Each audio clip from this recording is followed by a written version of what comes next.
Silas Malafaia, pastor e líder evangélico, e Carla Zambelli, deputada e fiel defensora de Jair Bolsonaro, protagonizaram um intenso embate verbal que repercutiu fortemente no meio da direita brasileira. O conflito começou quando Malafaia fez críticas contundentes a algumas figuras importantes do cenário político, chamando o deputado federal Nicolas Ferreira de imaturo e se referindo a Pablo Marçal como um lunático. Contudo, as declarações mais impactantes foram dirigidas a Bolsonaro, a quem Malafaia classificou como covarde, afirmando que ele falhou em se manter firme nas promessas feitas durante sua campanha e não defendeu adequadamente seus apoiadores. Malafaia expressou sua frustração em relação à falta de ação de Bolsonaro em momentos críticos, o que, segundo ele, prejudicou a confiança que muitos depositavam no ex-presidente. Essas críticas provocaram uma série de reações, especialmente de Zambelli, que se sentiu compelida a defender Bolsonaro e a sua base de apoiadores.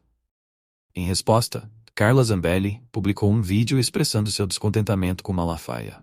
Ela acusou o pastor de ter traído a confiança de Bolsonaro, uma figura que, segundo ela, despertou o patriotismo no povo brasileiro e que sempre lutou pelas pautas conservadoras. Zambelli criticou a postura pública de Malafaia, afirmando que ele estava tentando dividir a direita e o eleitorado evangélico, um movimento que, em sua visão, poderia ter consequências desastrosas para a unidade do grupo. Ela lamentou a falta de apoio do pastor ao ex-presidente e condenou a forma como ele atacou Marçal, argumentando que esse tipo de ataque não ajuda a fortalecer o movimento conservador, mas apenas o fragmenta ainda mais. Zambelli não poupou palavras ao afirmar que Malafaia, ao fazer suas críticas, demonstrou uma incapacidade de ser líder, afirmando que sua máscara caiu e que ele não representa mais os valores que inicialmente proclamava. A deputada destacou que, ao expor conversas privadas de Bolsonaro, Malafaia fez algo pior do que Moro, em referência ao episódio em que Sérgio Moro vazou mensagens privadas, um ato que ela considerou traiçoeiro. Ela também notou que, enquanto o pastor direcionou críticas pesadas a Marçal, nunca atacou Guilherme Boulos, oponente de Marçal na eleição para a Prefeitura de São Paulo, o que levantou questões sobre as verdadeiras motivações por trás de suas declarações.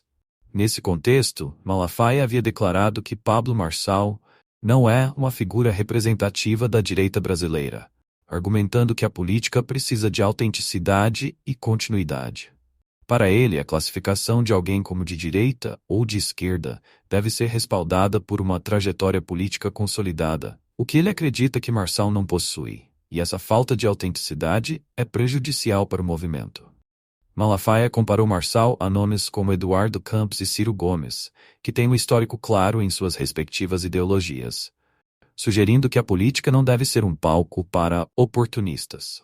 Ao fazer essa comparação, ele enfatizou que a direita deve ter figuras que realmente compreendam e defendam suas causas.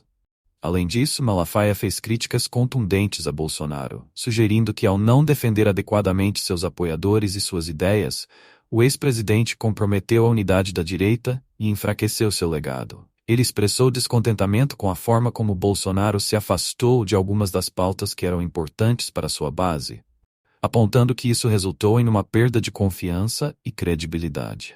Malafaia também afirmou que Bolsonaro, ao se omitir em questões cruciais e não tomar atitudes decisivas, deixou um vácuo na liderança da direita.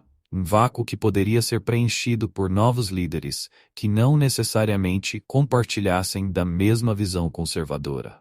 Essa crítica não apenas questionou a eficácia da liderança de Bolsonaro, mas também sugeriu que havia uma necessidade urgente de reavaliação das prioridades políticas da direita. Descrevendo Marçal como uma farsa que surgiu nas eleições de 2022, Malafaia argumentou que ele desapareceu por um tempo e voltou a aparecer em 2024 sem uma base sólida, e essa falta de consistência é alarmante para os eleitores. O pastor destacou ainda que, após perder nas eleições, Marçal afirmou que metade de seus eleitores votaria em Guilherme Boulos, um comentário que, segundo ele, demonstra que Marçal não controla o voto de sua base e que sua influência é questionável. Essa crítica reflete a preocupação de Malafaia em manter a integridade e a força do movimento conservador, enfatizando que figuras sem compromisso real com a causa não deveriam ter espaço no debate político. Para ele, a política não deve ser apenas um jogo de aparências, mas uma luta por ideais que realmente ressoem com os cidadãos. Malafaia reafirmou que a verdadeira direita é composta por figuras com uma longa trajetória política, que, independentemente de sua relação com Bolsonaro, têm o direito de se candidatar e se manifestar publicamente. Ele expressou sua crença de que, apesar das divisões atuais, a direita sairá unida e forte contra a esquerda no segundo turno das eleições, ressaltando a importância da solidariedade entre os membros do grupo. Em sua análise, Malafaia considerou que a direita obteve um resultado positivo no primeiro turno e que, no final, será capaz de se unir, seja com candidatos mais próximos de Bolsonaro ou com aqueles que possuem um posicionamento mais autônomo. Essa visão de um futuro unido e forte para a direita é um convite à reflexão sobre as diferenças internas e como essas podem ser superadas em nome de um objetivo maior. Se gostou, deixe o like, inscreva-se no canal, deixe também sua opinião sobre essa polêmica.